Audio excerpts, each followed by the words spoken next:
Hi, I'm Tom Scarpello of Revology Cars, and this is car number 372, a 1968 Shelby GT500KR in forest green metallic with alpine white Le Mans stripes and saddle Napa leather interior. Today I'm going to take you on a walk around of this car, and we're going to go for a drive. Let's get started.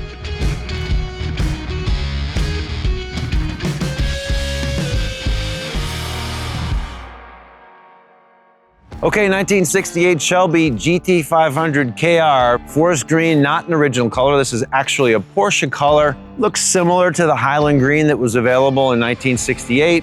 Looks period correct. The Alpine white, also not an original Ford color. That's a BMW color, so it's a bit brighter than the Wimbledon white that was originally available from Ford, but again, it's close. I think this color combination is more vibrant than the original. It has a similar theme, so it's in keeping with the whole idea of improving an original design with modern technology and materials. You know, these more vibrant modern paint hues are really expressive and frankly looks great on the 68 Shelby body. Other than the paint, everything here looks like the original. The front end, the 68 Shelby treatment, the hood is unique. It's a composite hood, composite fascia. You'll notice we've got the Cobra Jet 5.0 because we have a supercharged 5-liter engine. More on that to come. This car is equipped with the VN 427 wheels, not factory original, but definitely correct for the era. The KR has the side stripe with the 500KR on it. At the back of the car, the 68 Shelbys had the unique tail lamps with the Argent tail lamp panel, Shelby badging, quad tips. So very, very original looking at the rear. Okay, we're inside car 372. So this is the saddle, Napa leather. This is a Mercedes leather. The dash is a dark brown, and the carpet is a square weave dark brown. So it really looks nice with this genuine walnut veneer, which is laser cut to fit the dash and the console.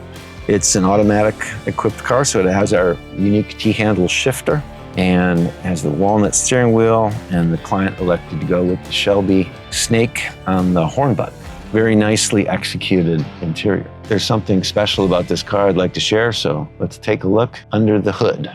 So we've recently added a new option to our powertrain lineup, and that is a Whipple supercharger. So we've been using the Roush supercharger ever since car 17, which was our first supercharged car. It was a 1967 Shelby GT500. So that first supercharged car 17 was a Gen 1 Roush. It was the Roush RSC engine. We migrated from there to the Roush supercharged version of the Gen 3 Coyote engine. We used that successfully for many years. Then of course the Gen 3 engine went out of production. Ford replaced it with the Gen 4 in 2024. Now that's where things got interesting because Roush decided not to offer a version of their supercharger kit for the Gen 4, and they instead subcontracted that work out to Magnuson. So basically Magnuson did the development work, put a Roush badge on it, and it's distributed through the Roush network, but it's not a Roush design. And so Roush didn't have the calibration for that so that we could do effectively our version of that calibration. So long story short, we had to develop our own calibration for the supercharged version of the Gen 4. We did that with the manual transmission first, and it was fantastic, and we're really happy with the drivability, the performance, everything.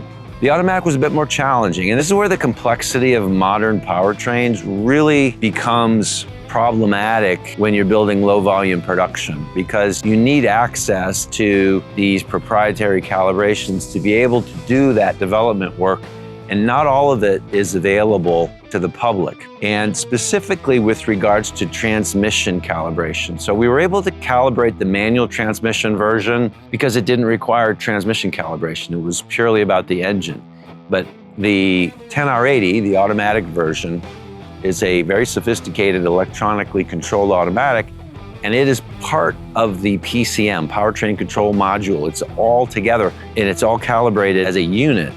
And bottom line, we just couldn't get the shift quality where we wanted it to be. We could get it to run, we could get it to drive, but it just didn't have the refinement that you would expect in a modern powertrain. So we looked at other alternatives that were available, and Whipple, because they work very closely with Ford Performance, has access to that proprietary calibration data, and working closely with Ford, we're able to do a version of their supercharger for the automatic transmission powertrain configuration that shifts great. So what we had to do basically was adopt the Whipple for the automatic version specifically. We developed it in a test vehicle and validated it in our configuration, and we're really happy with it. Works great. I think we need to do an entire video just about the supercharged engines and the differences between the Roush and the Whipple, but I guess I would just characterize them by saying they're two different solutions to get to kind of a similar outcome. It's not so much about which one's better. They're two different designs, and they both have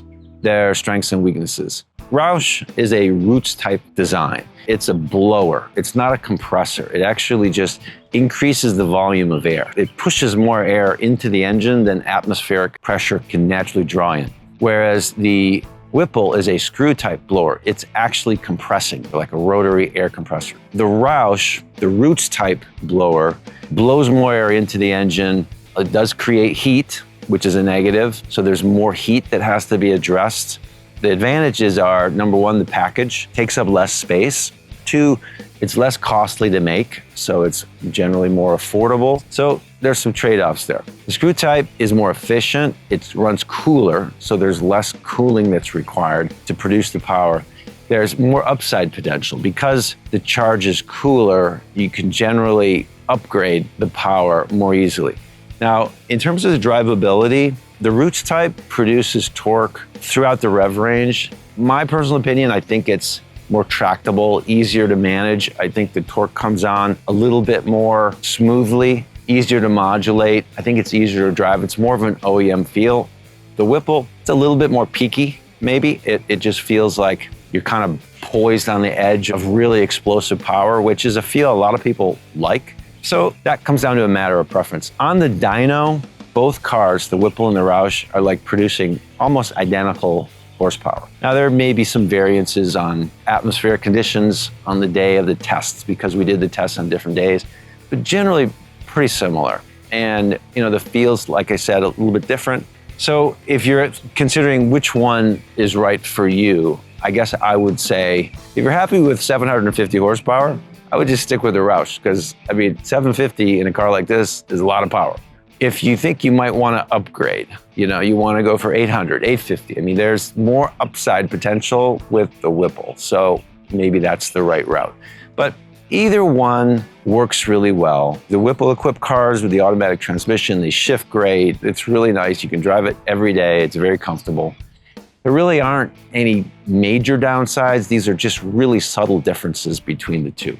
You know, when you compare the screw type versus the roots type, it's not unlike comparing an overhead valve engine to an overhead cam engine. Ford and GM diverged in the 1990s, where GM stuck with the pushrod for their V8 engines and Ford went to overhead cam design. You know, in the end, they're still pretty competitive in terms of their performance and fuel economy and durability and reliability and drivability and all those things, even though the fundamental design, the architecture of the engine went in two different routes. So you can often come to similar conclusions, you know, taking different paths. So there's going to be people who are staunch proponents of the Whipple. There's going to be people who are staunch proponents of the Roush, just like there's people who are staunch proponents of the overhead valve design or the overhead cam design. A lot of it's a matter of personal preference, but both of them work. And we selected the Whipple for the automatic because it was really the only option that would give us the drivability that we were looking for. Because we do have it now, we have it packaged, we have it validated. We are going to offer the Whipple for the manual as well.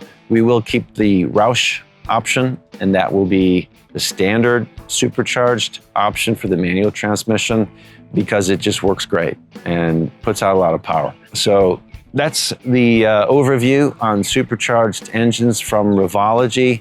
If you'd like us to go into more detail and want us to do another video specifically on the supercharged engines, shoot us an email at info@revologycars.com. Let us know what you're thinking, what you're interested in hearing about, and we'll take that into consideration.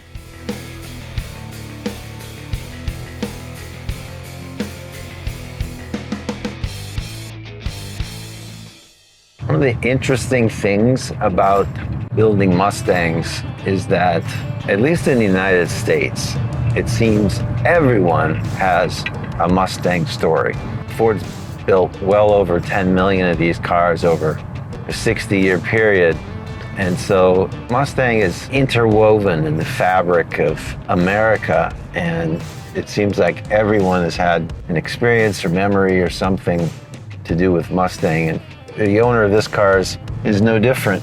His family has a Mustang. In fact, he still owns, purchased new by his father in 1966 at Ray Smith Ford in Kansas City, a 66 Mustang Convertible in ivy green. His dad bought new. They kept it in the family, passed it down through the kids. Chris is one out of 11 kids. So that's a lot of kids that all had their shot at the Mustang in high school. And eventually the car ended up with Chris. I think he was the second to last child. And he and his dad restored it in 1990. So it's a real special part of their family history. That's really neat. So for him, getting this car had a lot of connection to that, original Mustang. The color he chose because the original car was ivy green, and it was kind of a nod to that. And the fact that Chris chose to build Shelby with us was because his dad always wanted a Shelby, but with 11 kids, that might be kind of tough to swing, the payments, and maybe it's not the most practical thing with such a large family. So it's really neat when people tell us their stories, and it just reminds us that, we're doing a lot more than building cars. We're making memories. We're building things that people have an emotional attachment to, and they're worth more than the sum of their parts, and that's really meaningful. It's nice to be dedicated to something that has a deeper meaning to it. So thanks, Chris. We appreciate your confidence in our company, and we're proud to be part of your journey.